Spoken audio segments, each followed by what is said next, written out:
আমি সিরাজকে বলি, সিরাজ শোন, তোকে কিছু বলার আছে, তুই কিন্তু মিথ্যা বলবি না। কি কথা বল? তুই রোজ রাতে উঠে কোথায় যাস সত্যি করে বলতো। কই, কোথাও না। সিরাজ, আমি তোকে কাল রাতে দেখেছি, তুই মাদ্রাসার পেছনে কার সাথে জানি কথা বলছিস। সিরাজ, আমার মনে তখন থেকে প্রশ্ন ঘুরপাক খাচ্ছে, উনি কে? ওনাকে তো মানুষ বলে মনে হয়নি। সিরাজ, ওনাকে জিন মনে হয়েছে। তুই কি তাহলে জিনের সাথে দেখা করিস? তুই কি সত্যি আমাকে দেখেছিলি রাতে? হ্যাঁ দেখেছি। সত্যি তো, নাকি আমাকে বোকা বানাচ্ছিস? সত্যি দেখেছি, তুই কাঁঠাল গাছের নিচে ওই অবয়বটার সাথে কি জানি কথা বলছিলি। এই কথাটা কাউকে বলেছিস নাকি? না বলিনি, কিন্তু কারণ কি? সিরাজ, তুই খুব ভালো বন্ধু আমার, ছোট থেকেই এই মাদ্রাসায় পড়াশোনা করি। বল আমাকে, উনি কে ছিল? উনি কি জিন? শুধু উনি না, আমি নিজেই একটা জিন। কি মানে, কি বলিস? সিরাজ, কথা ঘুরাবি না, মিথ্যা বলিস না, সত্যিটা বল। দেখ, তুই আমার ভালো বন্ধু, আর যেহেতু আমাকে দেখে ফেলেছিস তাহলে তোর কাছে কিছু লুকাবো না। আমি মানুষ না, আমি একটা জিন। আর রাতে আমাকে যার সাথে কথা বলতে দেখেছিস তিনি আমার বাবা। সিরাজের কথায় মাথায় হাত দিয়ে বসে বললাম, এত বছর সিরাজের সাথে থেকেও জানতে পারিনি ও মানুষ না, ও একটা জিন। সিরাজের কথায় ওকে বললাম, তুই জিন হয়ে মানুষদের মাদ্রাসায় কেন? আমার কথার জবাবে সিরাজ বলল, এই মাদ্রাসাটা অনেক ভালো, আর আমার মানুষদের সাথে মিশতে পড়াশোনা করতে ভালো লাগে বলে আমার বাবা এখানে রেখে গেছে আমাকে। আচ্ছা, সেটা না হয় বুঝলাম। সিরাজ, তুই যদি জিন হবি তাহলে তোর বোন নূরও কি? নূরও একটা জিন? মানে মানে তোরা মানুষেরা যাকে পরি বলিস, নূর একটা পরি। কি, নূর পরি? তাই তো বলি, এত সুন্দর কেন? তুই কি রে ভাই, এতদিন আমার সাথে চলাফেরা করলি, একবারও বললি না তুই জিন জাতি? এটা বললে কি হতো? তুই যদি কাউকে বলে দিস তাহলে কি হবে? আর এখানে থাকা হবে না আমার। আরে না বোকা, এমনটা ভাবছিস কেন? আমি কাউকে কিচ্ছু বলবো না, চিন্তা করিস না। আর শোন, রাত বেরোতে তোর হুটহাট করে বের হওয়া হবে না। আমি ছাড়া অন্য কেউ দেখলে কি হতো? আরে বাবা তো আমার কাছে কম আসে, ইদানিং একটু বেশি আসছে। একটা কারণ আছে। কি কারণ? আমার বোনের বিয়ে। বোনের বিয়ে সম্পর্কে বলতে আমার বাবা ইদানিং বেশি আসে আমার কাছে। তোর বোন মানে নূরের বিয়ে? না, আমার তো দুইটা বোন। আমার বড় একটা বোন, তারপর আমি, আমার ছোট নূর, আমার সেই বড় বোনটার বিয়ে। ও, তা কবে বিয়ে? এই তো আর 3 দিন পর। বাবা বলছে বড় হুজুরকে বলে ছুটি নিতে। ও, তা তো ভালো কথা। কালকে হুজুরকে বলে ছুটি নিবি। আমি একা যাব, তুই যাবি না? মানে আমি কিভাবে যাব? তোরা জিন জাতি, আমি মানুষ হয়ে ওখানে কিভাবে যাব? আমি নিয়ে যাব। না না, আমার কেমন জানি ভয় ভয় করে, তোদের রাজ্যে যাব। ভয়ের কি আছে? আমার পরিবার তোকে চেনে বোকা, তোর কথা আগে থেকে জানে। আমার পরিবার বা আমার রাজ্যের কোনো জিন তোর কোনো ক্ষতি করবে না। তবুও তো ভয় হয়। কোনো ভয় নেই, তোর কোনো চিন্তাও নেই। তুই আমার সাথে যাবি, এটাই জানি। কাল হুজুরকে বলে আমি ছুটি নিব, তোর কথা বলবো, তোকেও যেন ছুটি দেয়।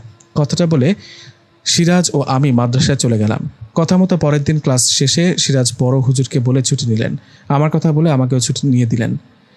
দুজনেই ছুটি পাবার পর সিরাজ বলল, ছুটি তো পেয়ে গেলাম, ব্যাগের মধ্যে জামা কাপড় গুছিয়ে নে, আর বাড়িতে ফোন করে বল আমার বোনের বিয়ে, তুই আমার বাড়িতে যাচ্ছিস। সিরাজের কথা মতো তাই করলাম। বাড়িতে ফোন করে বললাম মাদ্রাসা থেকে ছুটি নিয়েছি, সিরাজের বাড়িতে যাব, ওর বোনের বিয়ে। বাড়িতে কথা বলা ও ব্যাগ গুছিয়ে সন্ধ্যার দিকে বেরিয়ে পড়লাম মাদ্রাসার থেকে। দুজনে বাইরে বেরিয়ে আমি সিরাজের পিছু পিছু হাঁটতে লাগলাম। সিরাজ পাহাড়ের গহীন জঙ্গলের দিকে যাচ্ছে। এই দেখে আমি বললাম, এই সিরাজ, জঙ্গলের দিকে কই যাস? তোর বাড়ি কি জঙ্গলে নাকি? আরে না বোকা, কথা না বলে আমার পিছু পিছু আসতে থাক, দেখ কোথায় যাই। পাগল, সন্ধ্যার পেরিয়ে রাত হলো। রাতে দুজনে জঙ্গলের দিকে যাচ্ছি, কেউ দেখে ফেললে কি ভাববে? সন্দেহ করবে তো, চোর ডাকাত ভেবে। এই গহীন জঙ্গলে কে আসবে বল? আমার সাথে আর কিছুক্ষণ হাঁট, বুঝতে পারবি। সিরাজের কথায় আর কথা না বাড়িয়ে ওর সাথে সাথে হাঁটতে লাগলাম। বেশ কিছুক্ষণ হাঁটার পর আমি দেখলাম আমাদের সামনে খুব সুন্দর একটা ঘোড়ার গাড়ি, যেটাকে টমটম বলে আর কি, ওরকম একটা ঘোড়ার গাড়ি দাঁড়িয়ে আছে। ঘোড়ার গাড়ি থেকে কিরকম আলো বেরিয়ে চকচক করছে।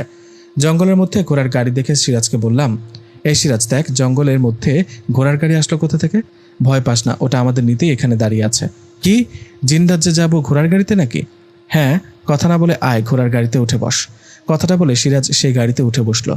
গাড়িতে বসে আমাকে বলল, হোসাইন আয় আয়, আমার পাশে বস। ওর কথায় আমিও ঘোড়ার গাড়িতে উঠে বললাম। কিরে, ঘোড়ার গাড়ি একা দাঁড়িয়ে আছে, গাড়িয়াল কই? গাড়ি চালাবে কে?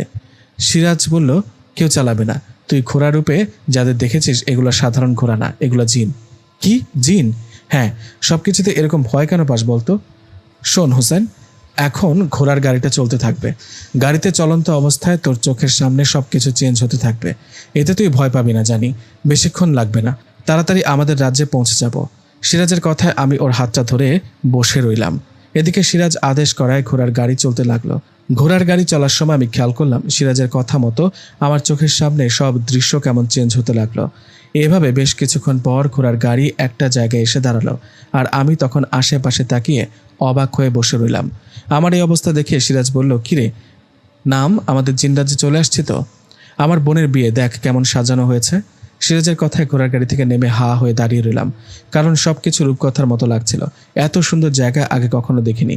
জিনরাজ্যে বাড়িগুলো কেমন অদ্ভুত, আমাদের বাড়ির মতোই কিন্তু আলাদা ও খুব সুন্দর। জিনরাজ্যে যাবার পর সিরাজ আমাকে নিয়ে হাঁটতে লাগলো। একটু হাঁটতেই সিরাজ আমাকে নিয়ে ওর বাড়িতে প্রবেশ করলো। সিরাজের বোনের বিয়ে, সেই সুবাদে ওর বাড়িতে অনেক জিন পরি আসছে। ওরা নিশ্চয়ই সিরাজের আত্মীয় হবে। এত এত জিনপরির ভিড়ে নিজেকে কেমন লাগছিল।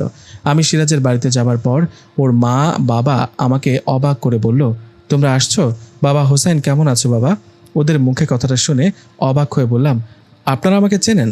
চিনব না কেন বাবা, তুমি আর সিরাজ ভালো বন্ধু সেই ছোট থেকে, দুজনেই পড়াশোনা করো। আমি তো সিরাজের মুখে তোমার কথা অনেক শুনেছি। সিরাজের বাবা বলল, আমরা তোমার ব্যাপারে অনেক আগে থেকে জানি বাবা, শুধু তুমি জানতা না আমরা জিন। এখন যেহেতু জেনে গিয়েছো, তুমি বাবা কথাটা কাউকেই বলবা না। ওদের কথা আমি বললাম, না না কাউকে বলবো না, আমার প্রতি বিশ্বাস রাখেন। সিরাজের মা বলল, তোমার প্রতি আমাদের বিশ্বাস আছে বাবা, যাও তুমি রুমে যাও। সিরাজ ওকে নিয়ে যা, রুমে যা। মায়ের কথায় সিরাজ আমাকে নিয়ে একটা রুমে গেলেন। রুমটা বেশ